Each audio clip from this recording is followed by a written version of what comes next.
All right, so today I just want to go over a little bit on some of the things that are going to start happening with the walleyes in the next few weeks for this Minnesota area.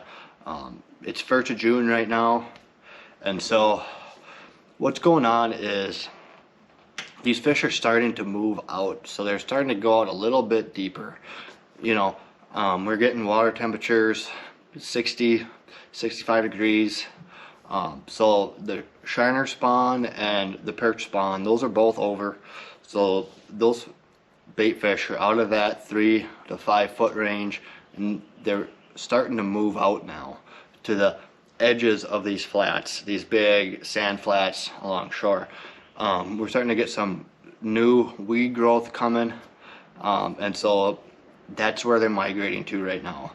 These fish are just sliding out a little bit deeper into that 8 to 14 foot, 8 to 12 foot range into these weed beds, because for the bait fish that provides very good cover, things like that, and for the walleyes that provides a ton of food for them. It's like a buffet for them.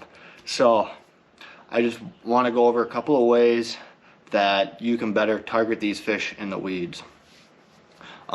If you have shorter weeds, things like that, kind of right now they're not all that tall yet, you can go with a simple jig and a minnow, tie on an 1/8 ounce, 1/4 ounce jig, and a shiner if you can still get them. Rig that up on a St. Croix Legend Elite, medium light, and you can rip that through the weeds pretty well. Now, once these weeds get a little bit taller, even now, you're going to want to switch over to a soft plastic on the end of that jig, and the reason for that is you'll start snagging a lot of weeds and things like that. So the one thing a soft plastic allows you to do that live bait doesn't is you can snap it harder. So you get weeds on it, you can just snap it and get those weeds will come right off. So that works very, very well once these weeds get a little bit taller, a little bit thicker, things like that. And that's a technique that you can run all summer long into the fall. There's a handful of these fish, there's a percentage of these fish that never will move offshore. They'll stay up shallow in these weeds year round. And so you can target these fish all summer long. They're not going anywhere. Some of them will go offshore, but not all of them. If you don't want to, say, run jigs or something like that, say you want to troll, cover more water, one of my favorite ways to do that is with planer boards and either crankbaits or spinners. So we'll probably start with spinners. As far as weight goes, a couple of split shots or like a bullet sinker. Bullet sinkers go through the weeds really nice. And then I like to run, most of these lakes are pretty clear, so I like to run on sunny days my chromes, blue chrome, anything like that, anything that's going to throw some flash off. And then also when it gets if it's overcast or something like that, I like going with maybe more natural colors, your solid colors, your blues, your purples, things like that. But don't be afraid to play around with some of your gaudier colors, your pinks, your reds, your bright yellows, whatever, orange, whatever, because sometimes these fish require a little bit more convincing to come up out of these weeds and strike than other days. So sometimes having those bright gaudy colors will entice them to come up, whereas some natural colors may not. Again, you kind of gotta trial and error, just work your way through it throughout the day, stuff like that. And the rod that I like running for this it's a St. Croix rod. It's a St. Croix Icon series, if you can see that. This is their trolling rod. It works very, very well. I run it in 7 foot When I'm running boards, I always run a 7-foot just because I don't like super long rods, because then you know, if you're running a 12-foot rod, 10-foot rod, you know, the guy reeling has to stand basically on the bow, and the guy netting has to relay messages back to the guy reeling on what to do, you know, where the fish is at and everything like that. And I always like the guy reeling to be able to see what is going on. You know, I don't want him just in a different, you know, not having a clue what's going on. I want him to know what's going on. So that's why I run the 7-foot rods instead of what, you know, a lot of guys will run the longer rods and things like that. But yeah, just run your spinner. And for this technique on my spinner, what I'll do is I'll actually, instead of how I normally do, which would be a treble hook in the back, I'll run just 2 octopus hooks. The reason for that is you have weeds and everything like that, so that's just more stuff to snag on. And so I'll just run double octopus hooks instead. That's 2 less hook points to get snagged on weeds and things like that.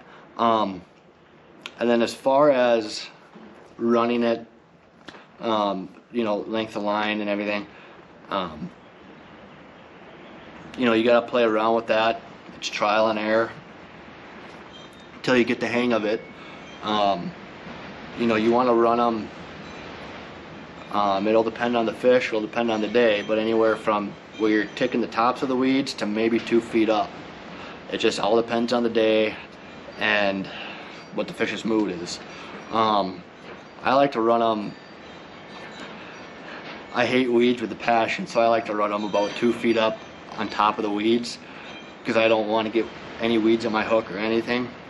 But there are definitely times where you have to run them right over the tops and almost nick the tops, and then you have to check your baits quite a bit to make sure that there's no weeds on them, that they're clean, things like that. And you know, all my components, spinner components, blades, beads, swivels, line, hooks, everything comes straight from Fish USA. Everything is right there. I don't have to go and, you know, 15 different places to find it. You know, it's all right there how I want it. I can just load up my cart and get it shipped right to my door. It's a lot easier than any other method. The next way I like to do is with crankbaits. And so my favorite crankbait to run on these shallow weeds and stuff is a Walleye Nation Creations Shaky Shad. And so this is a size 7 right here, and this has got to be my favorite color. This is one of our new colors this year, kind of a limited edition color, but it's called Magic. If I hold it up for you here, you can see it's got some red up front on here, and then white coming back, and then chrome stripes coming down.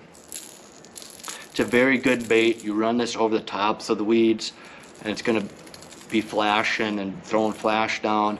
Those fish are going to think there's a shiner or something running right above them, and they're going to come up and bite this. And what size I use depends on how high the weeds are. So the weeds are a little bit deeper, I'll run a number 7 whenever I can. If the weeds are shallower, say 5 feet down from the surface, something like that, I'll switch and go with a number 5 instead of a number 7. Just because that's not going to dive as deep, and so I can still run right over the tops of those weeds, and just with a little bit smaller of a profile, and it'll allow me to not get hung up on the weeds. And so, you know, another reason you're going to want to be running, you know, a trolling rod and everything like that is you're going to want to have a rod with a line counter on it.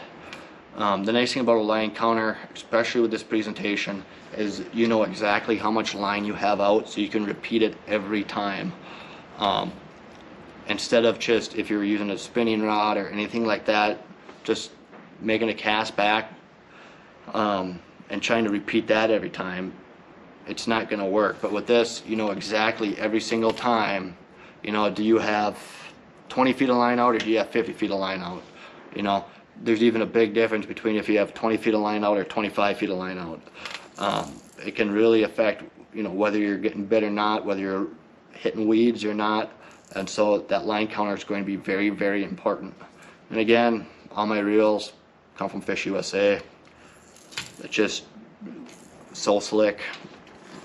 And so I just want to show you a few places where these fish are going to be set up. So we look at this is my graph here. And so, you know, a few weeks ago, you know, these shiners and perch were spawning up 3 to 5 feet of water on these shoreline breaks, hard bottom areas. So they're up here in this red area. Now as the month has gone on, things like that, they're starting to move out deeper. And so now they're going to be starting to show up in this yellow region, which is anywhere from 8 to 15 feet of water, 8 to 14 feet, where these weeds are going to be emerging. That's where these fish are going to be sitting, and they're going to be sitting here before they make their moves into their summer locations. So they're going to be here for the next couple of weeks, holding out until they move on out